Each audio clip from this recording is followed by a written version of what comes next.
This one here is a map of the solar system as we know it. The inner planets, this is the orbit of planet Pluto. And this here is the orbit that I have proposed for the 10th planet. And here's where we think it is right about now in its orbit. If planet X exists, we are not alone in this solar system.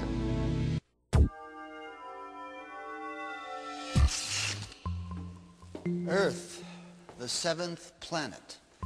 The sacred number 7, 7 days in the week, 7 days of Genesis, 7 tablets of creation. A case can be made for historical coincidence, but to Zecharia Sitchin, this kind of numeric repetition points to more than just legend. Whichever way you look at it, the facts about this 10th planet are nothing less than astonishing. The story of this planet, as told by the Sumerians on their 7 tablets of creation, begins 4 billion years ago, when our solar system was much younger and our own planet Earth did not yet exist. The surviving historical records of the Sumerians reveal the story of an intruder planet, Nibiru, which appeared out of deep space, drawn into the center of our solar system by the planetary pull of Neptune, Uranus, Saturn, and Jupiter. On an opposing orbital path with the 7th planet, a planet referred to in Sumerian records as Tiamat, Nibiru's new orbit around the Sun placed the 2 planets on a collision course. Sumerian cosmogony answers many puzzles that still baffle modern science. Central to it was the tale of a celestial collision and knowledge of a solar system with 12 members. As they draw near, one of the satellites of Nibiru crashes into Tiamat, cracking the planet. Subsequent collisions smash half of Tiamat completely, breaking the pieces into what develops mostly into the asteroid. This is referred to in the Bible and Sumerian text as the firmament. The other half of Tiamat becomes Earth. The Earth is thrust into a new orbital position, carrying with it Tiamat's main satellite, our moon. Nibiru, the intruder, is cast into a permanent clockwise solar orbit, returning to Earth's neighborhood once each 3,600 years, forever becoming the 12th member of our solar system. This tale of creation echoed through all the ancient cultures, becoming part of the scientific knowledge that we find in the Old Testament, in the creation story of Genesis.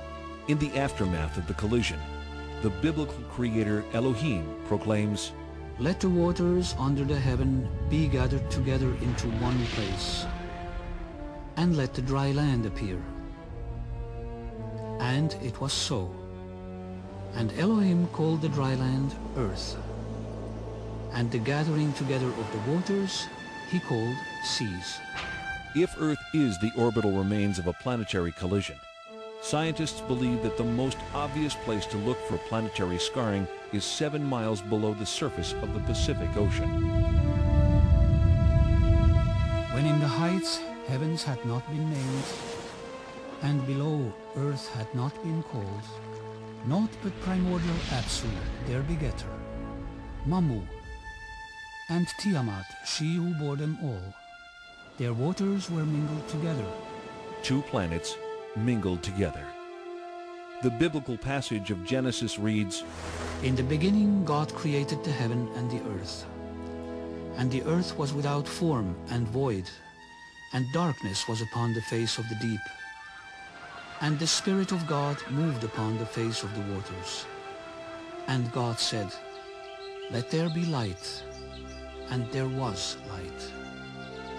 If we apply the knowledge of the Mesopotamian text to the biblical text, the correct reading of the book of Genesis emerges, especially in relation to waters. And Elohim said, "Let there be a firmament in the midst of the waters, and let it divide the waters from the waters." And Elohim made the firmament, dividing the waters which are under the firmament from the waters which are above the firmament. And Elohim called the firmament heaven. Upper waters? Lower waters? What does the Bible mean by this? The Sumerians describe Uranus and Neptune as watery planets. What are the conclusions of modern science? In 1979, 1980, and 1981, Pioneer and Voyager visit Jupiter and Saturn with their many moons. During these missions, water is discovered virtually everywhere, as ice on the surface and as water below the surface. The Sumerians' ancient claim of water on Jupiter's moons Io and Europa is proven. The Sumerian records indicate water on Enceladus and Tethys, two of the moons of Saturn, and in that planet's spectacular rings. The findings of NASA confirm these ancient Sumerian assertions, giving further credence and clarity to the biblical quote, "waters above the firmament." Halley's Comet travels through space, itself a spectacular confirmation of the biblical claim, "waters above the firmament." Nearly 4 billion years old, with a core half the size of Manhattan Island, this mystic traveler throws off water at the rate of 30 to 70 tons a second, with enough mass to continue its purge for thousands of years. Was ancient man aware of this spectral vision? The unusual celestial object, reported in Babylonian texts to have been seen in the year 164 BC, is believed to have been Halley's Comet. Significantly, it was considered the scepter star of Israel. In the Bible, the book of Numbers records, I see it, though not now. I behold it, though it is not near. A star of Jacob did course. The scepter of Israel did arise. Halley's Comet and its lights are truly the messengers of Genesis. when the 19th century astronomer Schiaparelli announced that he had seen canals on Mars, he was ridiculed. So too was the respected American astronomer Lowell in 1916. When NASA's unmanned spacecraft visits Mars in the 70s and again in the 90s, ample evidence of water in that planet's past is revealed. Images from expeditions to Venus and Mars exhibit visual evidence of dry sea, lake, and riverbeds characteristic of the biblical reference, waters above the firmament. Even Mercury, so close to the Sun, seems to have had a watery past, yet maintaining ice at its polar caps.